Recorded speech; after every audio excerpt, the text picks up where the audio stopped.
Hoy nos toca el resumen del libro de Romanos. El autor de este libro es el apóstol Pablo, y antes conocido como Saulo de Tarso, destinado a todos los cristianos en Roma. Con relación a la fecha de escritura, la epístola a los Romanos fue escrita aproximadamente entre los años 57 y 58 después de Cristo, y fue escrito desde Corinto casi al final de su tercer viaje misionero del apóstol Pablo. Con relación al marco histórico, Pablo fue un rabí judío que pertenecía a un grupo religioso conocido como los fariseos.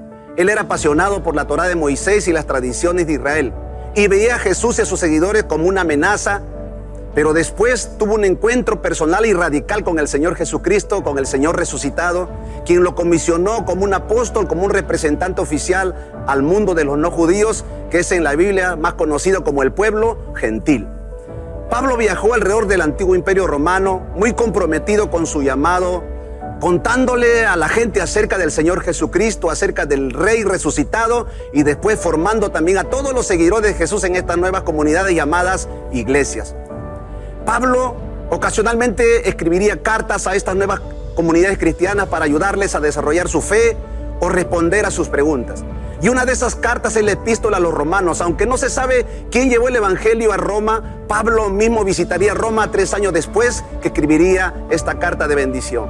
Con relación al contenido de esta carta, su propósito era hacerles una clara declaración de la fe y desarrollar un argumento irrefutable a favor del estado perdido de la humanidad y de la necesidad de la intervención de Dios por amor.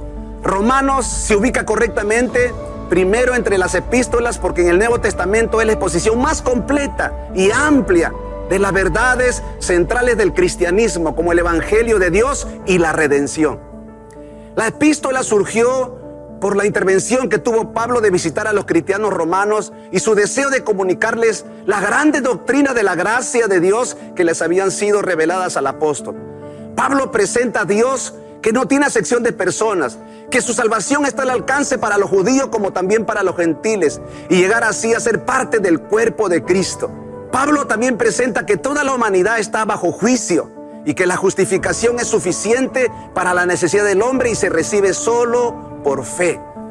Romanos también presenta la naturaleza de la nueva vida de todas las personas justificadas, que pueden disfrutar a través del poder de la transformación, a través del poder del Espíritu Santo que vive en ellos, y también es muestra de la gran responsabilidad de vivir vidas consagradas al servicio del Señor Jesucristo, dando buen testimonio que Cristo vive en nosotros, ya que somos llamados a ser luz y sal en este mundo. Romanos también revela la misericordia, la gracia, la fidelidad y sabiduría soberana de Dios al llevar a cabo su propósito a pesar de la infidelidad de Israel. La expresión clave en este libro es la justicia de Dios.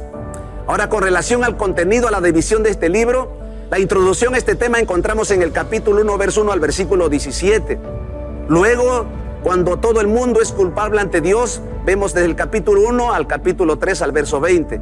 También vemos la justificación por la fe en Jesucristo en los capítulos 3, 21 al 5, 21. Tercero, vemos la santificación por la unión con Cristo en su muerte y en su resurrección en los capítulos 6 y 8.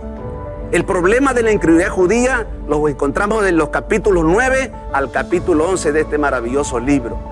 Y por último dice la vida y servicio consagrado para la gloria de Dios, lo encontramos en el capítulo 12 al capítulo 15 al 13. Y como conclusión, vemos la expresión del amor cristiano en el capítulo 15 del verso 14 al capítulo 16, verso 24.